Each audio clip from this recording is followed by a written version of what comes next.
So normally for my planners, I had my work planner to my right, closest to me, my personal planner here, and the monthly planner here. It usually sat closed unless I need to schedule IEPs. So what I would do for the scheduling of the IEPs is I would look at the current month and the next month, sometimes a few months in advance. I would look here, make sure there's no meetings. I would transfer any of the meetings, any testing information, all of that information breaks so on into here. I'd look, make sure that there's no doctor's appointments listed. If we had doctor's appointments scheduled, I would put them in there as well. Then I would take and put on a sticky note the code I had for each of my students, the due date for their IEPs, and any extra information that I needed, like reevaluations such as that, and then possible dates for the IEP to be held.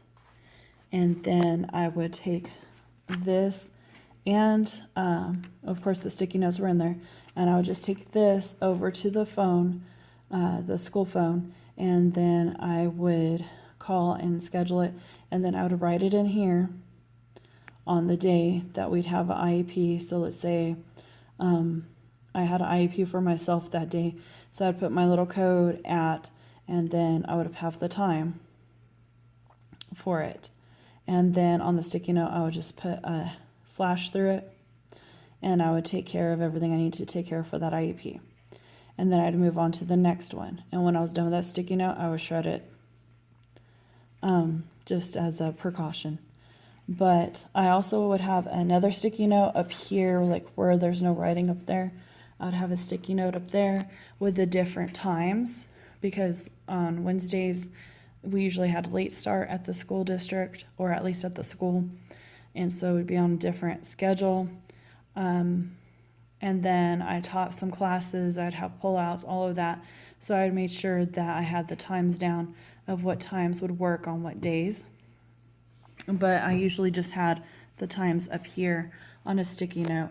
And then if a parent asked, oh, can we do it the 25th at 8 o'clock? No, because we had a doctor's appointment or a meeting, or already scheduled the pullout. Okay, to give you a better example of exactly how I do this is, for example, I would look at my list to see whose IEP is coming up. So let's just say I have Bob Jenkins, and this is the code I gave him, his IEP due date. Let's just say, since this is the month of June, that his due date would be July 1st. And then I would sit there and I'd look at my work calendar and be like, okay, I want to get it scheduled the next couple weeks. This looks pretty full, and this is just an example layout. This is not, we're not in school during this week or the following week. I just wrote this as a quick example. So I would be like, okay, possibly the 6th for the 6th or 7th period, 7th period on this day, maybe 6th period that day or in the morning. So I would ask them, most likely, so it'd be like a little bit further out. I would probably look at the 9th for the morning or the afternoon, or I would look maybe the 12th and just give them their pick for the 12th, unless they choose a time that I'm teaching. And here is my post-it note that had the different times for Wednesdays. These were the times I wasn't teaching class, and for Monday, Tuesday, Thursday, Friday, these were the times I wasn't teaching class. Now again, I do sometimes have pullouts, which you saw an example of over here and on the other page. So I would just write down, okay, the 9th, and then the 12th, or the 13th. Okay, and then I would look up his phone number.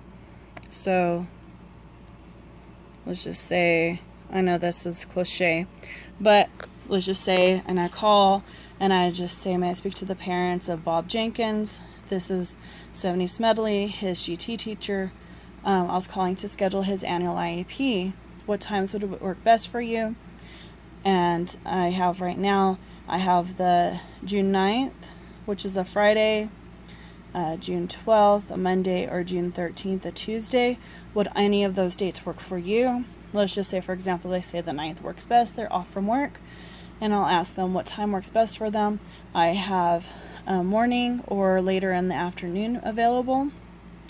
And so let's just say, can we meet before school starts when I drop them off? Okay, what time works best for you, 7:30 or 8? And then, sorry about the shadow. Oops, sorry. Let's just say that they said 7:30, so then I would circle that date, and then I'd write down 7:30. And then I would put that down in here.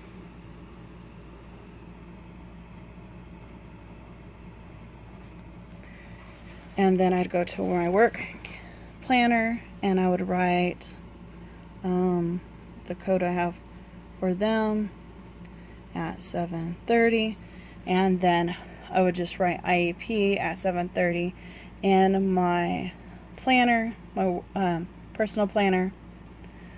And then since I was done with that post-it note, I would just mark it off so I knew that I already did it.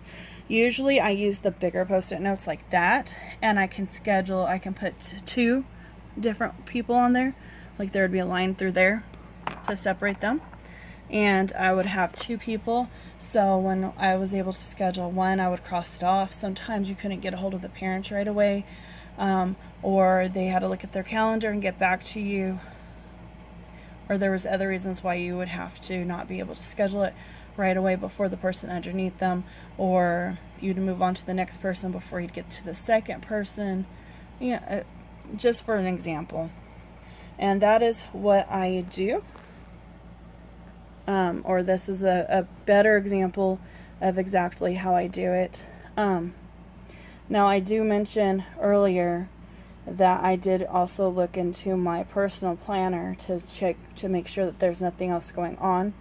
Sometimes when I know I'm about to schedule IEPs, I will take and I will use my blue pen, which means personal stuff, and I'll throw it in there. So for example, let's say the 9th, I had something going on that morning, then I would just write that in there really quick in blue, or maybe even in pencil if I wanted to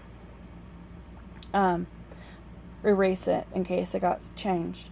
But that is the system that I tried this year, and it has worked really good. And some people thought I was kind of crazy because I had 3 different planners, but it seemed to work. And that is basically how I used my monthly planner in correlation to my teacher planner and my working planner, my personal planner. And what I would do is, after I had the IEPs in here, I would put them in the correct spot on here. And then for my personal planner, I would just put IEP at, and then I would put what time. So that way, if I was calling to schedule doctor's appointments or anything was going on, then I could look and say, oh, no, I can't do that on this day at this time because I have IEPs. And I also would put what class periods I had. Like for 9-week assessments, I would just have 3rd and 5th period. But if I would pull outs, I would add that in there as well. And I can show you on other days, like this day I had 1st, 3rd, 5th, and 7th. On this day I had 1, 2, 3, 4, and 5. So it would depend on what days I had students and what class periods and such as that. And I hope that this video helped you out some, in case you were wondering how I did it. This is the first year that I had these 2 planners and this monthly planner. All the years before, I had a big giant desk calendar, and I try to do that way, but the post-its kept getting lost or knocked off.